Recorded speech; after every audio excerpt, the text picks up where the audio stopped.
Vamos a las repercusiones que se generaron ayer acá en la República Argentina, porque acá vas a ver quiénes se tomaron esto en serio, quiénes quisieron caranchear, como se dice, aprovechar lo que estaba pasando en Brasil, que era muy grave, que tenía muy preocupado no solo a Brasil, también a la Argentina. Ellos, en vez de preocuparse, lo que hacían es viendo a ver cómo podían caranchear. Mirá, la primera que tuvo esa actitud lamentable, penosa actitud, fue María Eugenia Vidal. Con este tuit, digo terrible porque ni siquiera hace referencia a lo que está pasando en Brasil. No habló de Brasil María Eugenia Vidal. Dijo, un presidente decidido a atropellar el Poder Judicial no tiene autoridad para acusar de golpista a nadie. Salió a defenderlo a Bolsonaro, la verdad, es lo único que falta. La República se defiende siempre no a conveniencia. El presidente no está decidido a atropellar al Poder Judicial. El presidente lo que dijo es que comienza un proceso, el de juicio político a los miembros de la Corte, que está previsto adentro de la Constitución Nacional. Yo digo, esta gente o quiere tomar a su electorado de idiota o no leyeron la Constitución Nacional. El juicio político está dentro de la Constitución. Nada que se haga en un juicio político está fuera de la Constitución. El juicio político está dentro de la Constitución, está contemplado por la Constitución Nacional. Y además sus diputados lo van a votar y lo van a controlar el proceso de juicio político. ¿Cuál es la preocupación que tienen? ¿Por qué este afán tan descontrolado en defender a Rosati?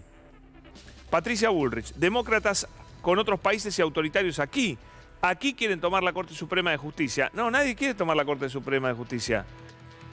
El juicio político no es tomar la Corte Suprema de Justicia, es destituir a través de un mecanismo previsto en la Constitución a la Corte Suprema.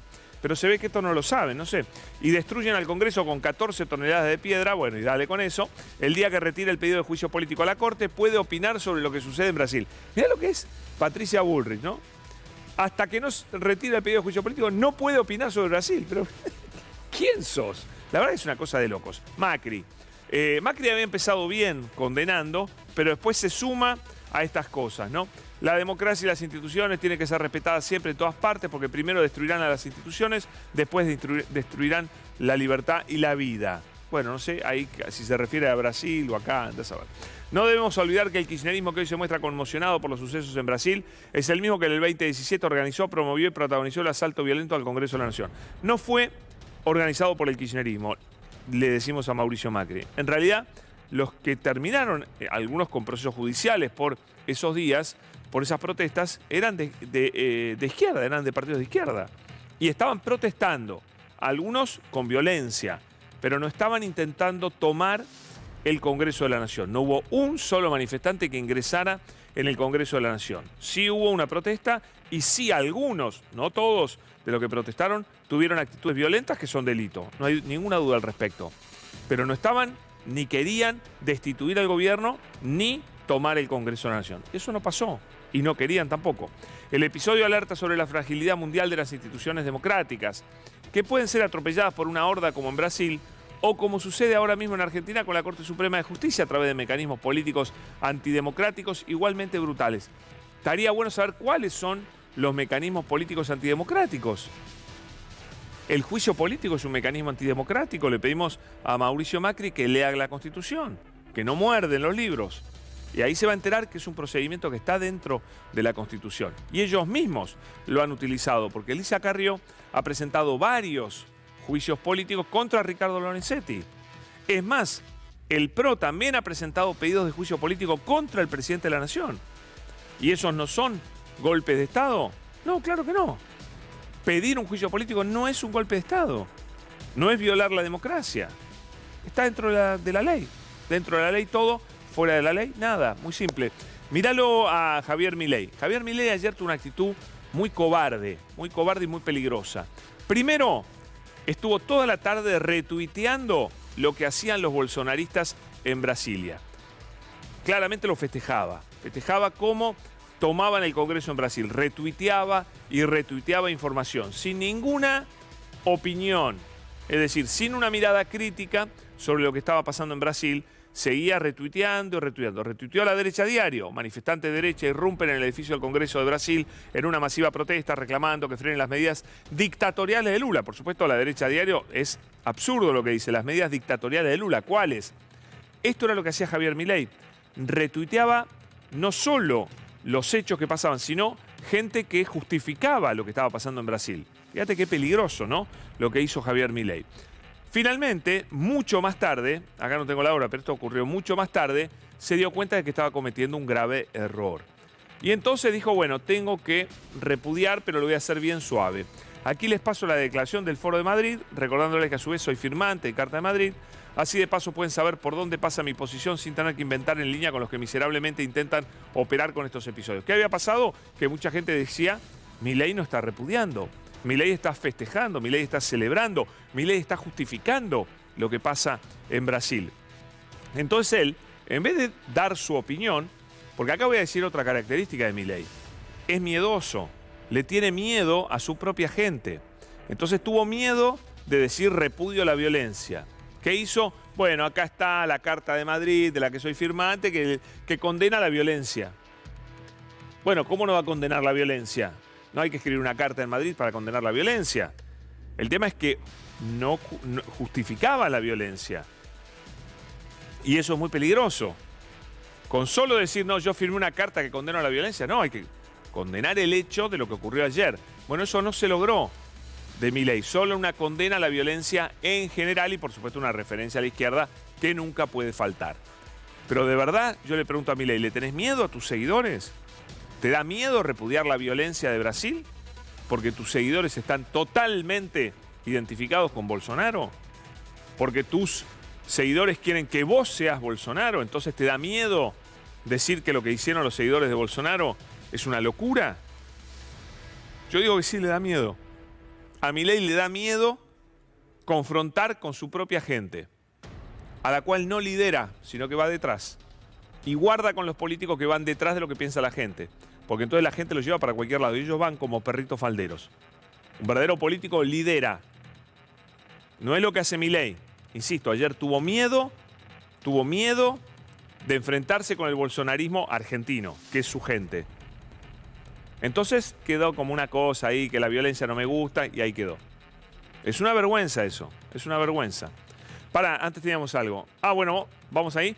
Mira, me voy directamente acá, porque hablando de los parecidos de Bolsonaro y demás, esto es increíble. Infobae publica esta columna de un periodista a quien yo, la verdad, lo tengo bien conceptuado, que es Fernando González. Yo no puedo creer las estupideces que escribe últimamente, la verdad.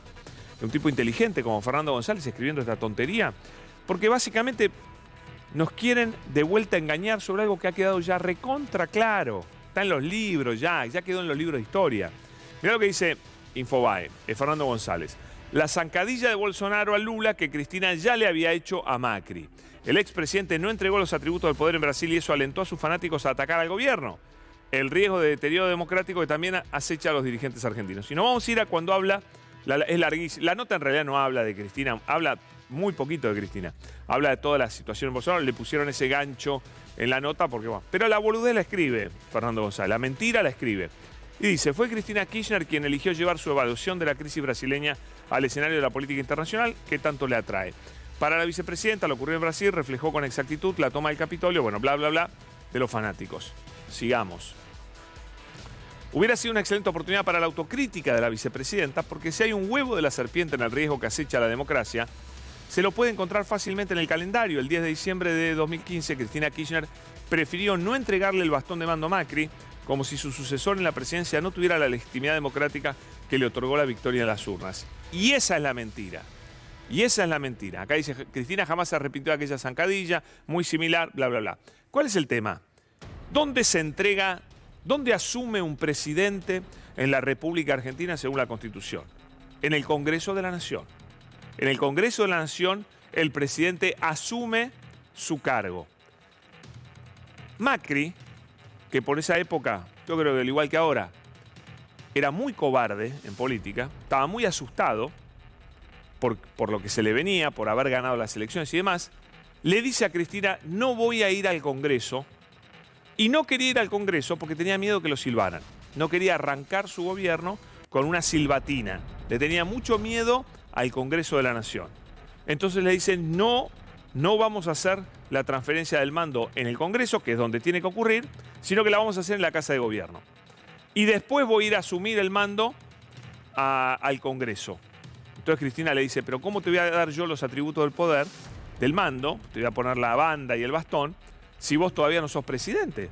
Recién vas a ser presidente cuando en el Congreso firmes como presidente, firmes la asunción de mando, que es, repito, en el Congreso, según lo establece la Constitución. No, pero lo quiero hacer así, porque él no quería estar con Cristina en el Congreso. Tenía miedo ahí la iban a avivar a Cristina y lo iban a criticar a él. Ese era el miedo de Macri. Y él dice, no, va a ser así. Y le dice, Cristina, yo no te puedo entregar la banda si vos no asumiste el cargo. Bueno, si no me la querés entregar, no me la entregues, dice Macri. Ella le dijo, yo quiero ir al Congreso y entregarte el bastón de mando y la banda en el Congreso. Y él dijo, no, es en Casa de Gobierno, si no, no se hace. Y Cristina dijo, bueno, no sé, hace lo que quiera, porque es tu asunción. Y de verdad pensó que él iba a reflexionar. Macri, en vez de reflexionar y darse cuenta de cómo tenía que hacer las cosas, lo que hizo fue ir a hacer una acción judicial para que cesara el mandato de Cristina un día antes, la cosa más ridícula del mundo. Y por ahí vino la tontería del presidente Pinedo y toda esa ridiculez, al solo fin de que Macri pudiera recibir, autoentregarse el bastón y la banda en la Casa de Gobierno y después ir a asumir al Congreso. Una cosa absolutamente inconstitucional y ridícula. Esa es la verdadera historia. Fernando González, esto está en los libros de historia ya. No se puede seguir mintiendo así. No se puede tomar por idiota a la gente. Eso es mentira, no hubo ninguna zancadilla. Hubo una presidenta que dijo, no te puedo entregar los atributos hasta que no seas presidente. Nada más. No era muy complicada la situación. No era nada complicada. Bueno, a ver, esto es un comunicado del Partido Justicialista de la Provincia de Buenos Aires que es muy interesante. Vamos al punto, a ver cuál es el punto. ¿Lo tenemos marcado, chicos? Ayúdenme. Bueno, entonces voy a elegir yo la parte importante. Lo que hace es relatar la historia larga. Ellos dicen, esto no empezó ayer.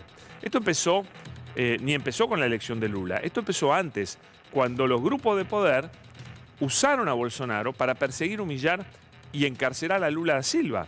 Creyeron que encarcelando a un dirigente eliminaban la fuerza social que lo acompaña. Se equivocaron. Me parece muy interesante porque lo que hacen es retrotraer y contar un poquito la historia de cómo se llega a lo que pasó ayer en Brasil, que no llega de casualidad. Dice, en el medio lograron dañar a la sociedad brasileña, sembrando el odio primero contra un dirigente, luego contra un espacio político y finalmente contra una parte mayoritaria de la sociedad. Para eso fue clave la participación del Poder Judicial. ¿Quién duda que participó el Poder Judicial en la persecución a Lula? Por supuesto que sí. Del establishment económico, hoy que se dio vuelta porque se dio cuenta que con un loco como Bolsonaro estaba en peligro. Entonces razonaron y dijeron, no, la locura que hicimos en apoyar la destitución de Dilma y la llegada de este delincuente al gobierno, ¿no? El delincuente de Bolsonaro. Y por supuesto de grandes grupos de medios de comunicación. También los grandes grupos de medios de comunicación se dieron vuelta. También se dieron vuelta reconociendo que habían cometido un gravísimo error con la elección de Bolsonaro, con el ataque a Lula para que entrara Bolsonaro. Todos se arrepintieron en Brasil. Pero bueno, fue duro mientras tanto, ¿no? Porque la pandemia con Bolsonaro fue terrorífica en Brasil. Bueno, ahí se dieron cuenta que estaba totalmente loco el tipo y que lo que ellos habían hecho había provocado la llegada de Bolsonaro. Bueno, esto lo leí. Lo sabemos porque grupos mediáticos de nuestro país que hoy se rasgan las vestiduras por la sonada golpista, entonces formaron parte también del coro mediático que pidió el encarcelamiento de Lula. Esta misma Corte Suprema de Justicia de nuestro país recibió con honores al por entonces juez Moro. Esto es muy interesante lo que dice. Muy interesante. A ver, a Lula lo destituye el Poder Judicial de Brasil. Bueno, acá nuestro Poder Judicial recibió con honores al Poder Judicial de Brasil, en este caso al juez Moro, que persiguió a Lula. Interesante, ¿no? Después, los grupos mediáticos que en Brasil empujaron a Lula a la cárcel, también empujaron a Lula a la cárcel acá. Y por supuesto han pretendido empujar a Cristina, porque ese es en el fondo, el trasfondo que tiene todo esto también. Me voy a la otra hoja de este comunicado del Partido Justicialista de la provincia. Como sabemos ahora, Lula no fue condenado por corrupción, fue condenado por corruptos. Interesante. Tal como demostró el informe de la Organización de Naciones Unidas sobre el proceso judicial fraudulento contra el compañero presidente de Brasil. Pero el proceso no resultó gratuito y la sociedad brasileña salió dañada. La irracionalidad y el odio ya forman parte del escenario político brasileño. Y acá esto es fuerte. Brasil debería funcionar como una forma de ver nuestro futuro. si los grupos de poder en la Argentina no comprenden lo que están haciendo. Mismos métodos van a dar mismos resultados.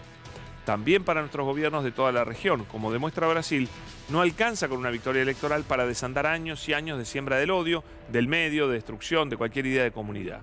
Hay un solo antídoto y es entender que para sanar hay que ganar las elecciones, pero luego tenemos la misión de gobernar para las mayorías silenciosas con justicia social, soberanía política e independencia económica. Bueno, básicamente lo que dice, claro, en la Argentina hace rato que quieren meter mano de manera fraudulenta para obturar que un grupo vuelva a ganar las elecciones, que una política se presente a elecciones. Y este objetivo que consiguieron hacer en Brasil les salió como el culo, les salió el tiro por la culata. A O Globo, a los empresarios, al Poder Judicial, todo lo que hicieron fueron exitosos en lo que querían hacer, la destituyeron a Dilma y después llegó un demente como Bolsonaro al gobierno y los tipos se querían matar. Se arrancaban los pelos de la cabeza diciendo qué desastre que hicimos. Bueno, en la Argentina hace ya varios años que lo están haciendo. De hecho, de algún modo uno puede interpretar que lo lograron con Macri. Macri y Bolsonaro, no, digamos, igual fue un desastre el gobierno de Macri. Desastre, gravísimo desastre, pero no llegaba a la locura de Bolsonaro. Pero ahora sí hay personajes que pueden aparecer parecidos a Bolsonaro. Bueno, el establishment, los medios de comunicación, la justicia, ¿va a hacer lo mismo que ya fracasó en Brasil? ¿Va a cometer los mismos errores que se cometieron en Brasil? ¿Nos va a llevar al mismo desastre al cual llevaron a Brasil por interferir en la voluntad popular? Esta es la lucha que plantea Cristina y que plantean muchos. Esta es la verdadera lucha. No dejar que sectores ajenos a la voluntad popular elijan qué va a pasar en la Argentina, porque se equivocan. Además de que es antidemocrático, terminan haciendo desastres como ocurrieron en Brasil.